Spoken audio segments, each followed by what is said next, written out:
Amici, ben trovati sul mio canale. Oggi facciamo un video su un altro terrazzo, un'altra colazione e ci vediamo un po' di Dendrobium e due Phragmipedium. Allora, vi avevo detto che avrei fatto il passaggio nel vaso di terracotta dei Phragmipedium, così è stato.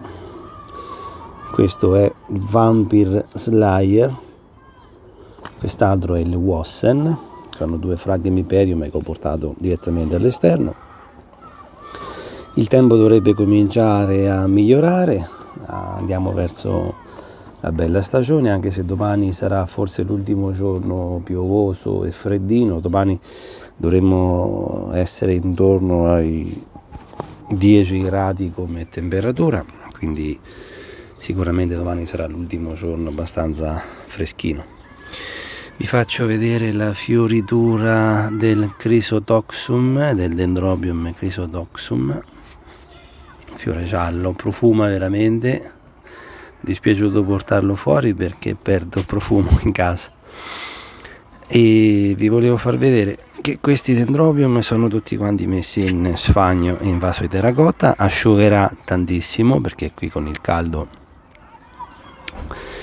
l'acqua evaporerà poi con l'estate. Questo è un terrazzo a nord, che avrà praticamente quando le giornate saranno lunghissime, il periodo di giugno, avremo il sole all'alba e al tramonto, un piccolo scorcio all'alba la mattina e poi la parte qua tramonterà il sole.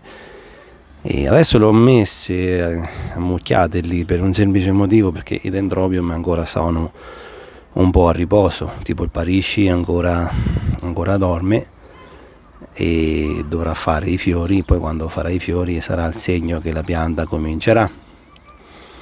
Poi abbiamo il Densiflorum, abbiamo il Farmeri, altra pianta di Farmeri, un altro Parisci là sotto, l'Aggregatum. Vedete che questi oramai sono quasi a fine riposo, c'è anche il rametto floreale che sta venendo fuori. E poi abbiamo il Linawianum, sono le classiche tre divisioni del video precedente che avevo fatto. Questa era un'unica pianta madre. Allora, diciamo che qualche Dendrobium purtroppo è a recupero perché, come avevo accennato negli altri video, gli anni passati avevano fatto tante di quelle radici che poi o per inesperienza o perché semplicemente era ora di rinvasarle, poi divise le piante e tutto, abbiamo perso un po' di radici. Però piano piano cercheremo di metterle a recupero. Sono sicuro che questa è la soluzione più ottimale per loro. Ripeto, lo sfagno lascia passare tantissima aria e il vaso di terracotta aiuta ad asciugare.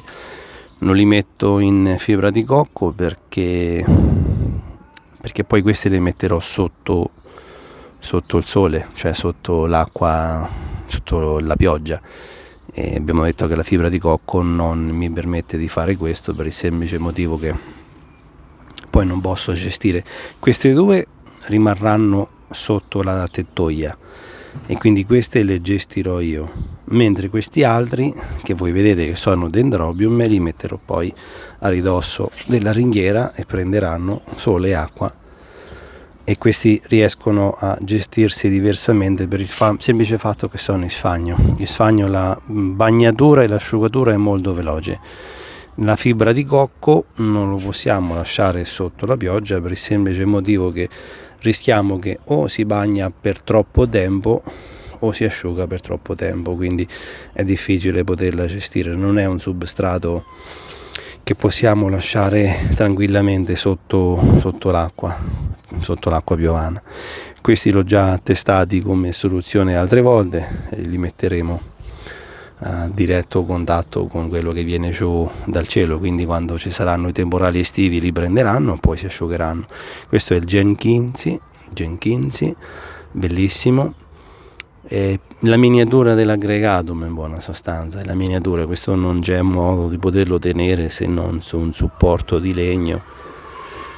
Ho fatto questa soluzione così che abbiamo sia la zattera sia la possibilità di tenerla fuori e garantire un'umidità maggiore, perché la zattera in estate avrà bisogno di essere bagnata tantissimo. Questo è il mix che abbiamo fatto della fibra di cocco con la pietra pomice.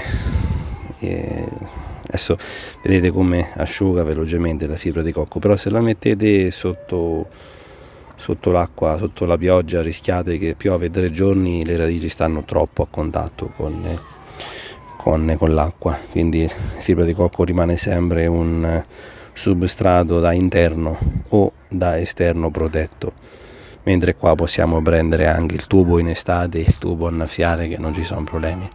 Queste, ricordatevi che lo sfagno con il vaso di terracotta avrà una grandissima capacità di asciugare. Forse quando sarà piena estate, la mattina dopo saranno secche, strasecche, ma il dendrobium preferisce rimanere un po' secco. Ecco perché forse la fibra di cocco per i dendrobium è un po' particolare. L'unica specie che ho dei dendrobium che amano tantissimo la fibra di cocco sono i Kingianum, che avete visto.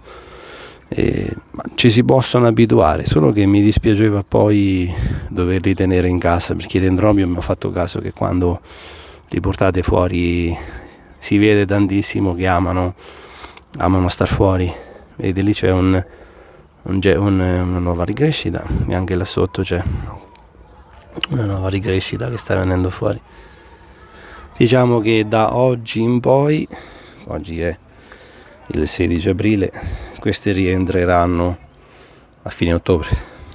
Queste non sono dendrobium, però stavano lì da tutto questo inverno qui e sono rimasti lì, sempre protette, perché sopra abbiamo un piccolo pezzettino di cornicione che me le fa rimanere protette. Poi quando finiranno il periodo di riposo, e poi li metterò direttamente qui a paro della ringhiera e prenderanno tutto il sole e l'aria e tutto quello che vogliono. Guardate per un attimo Chrysotoxum, che fiore magico che è, bellissimo. E poi piano piano, questo è Tirsiflorum, sono tutti quanti dendrobium che fanno classico fiore a grappolo, è spettacolare come dendrobium. Il genere del dendrobium è il dendrobium callista, che in greco significa bello, bellissimo, quindi è quello un po' il senso. Fanno queste fioriture a grappolo, sia l'aggregatum. Questi osservano un periodo di riposo, chi più estremo, chi abbastanza semi riposo, ma diciamo che il Parisi proprio riposo secco. Se vedete sembra un'orchidea morta, ma questo fa parte proprio del loro essere, mentre già il Farmeri rimane un sempreverde, quindi già il Farmeri, essendo un sempreverde, è un semiriposo. E questo qua è l'Inawianum, è lo stesso, non perde tantissime foglie, ne perde poche. Questa era una pianta sola, abbiamo fatto le 3 divisioni, avete visto la fioritura nell'altro video. Bene, si inizia così un nuovo percorso, ci sono nuovi getti, comincia a esserci un po' di risveglio. Domani è l'ultimo giorno freddo, intorno a 10 gradi, poi avremo l'aumento della temperatura di giorno.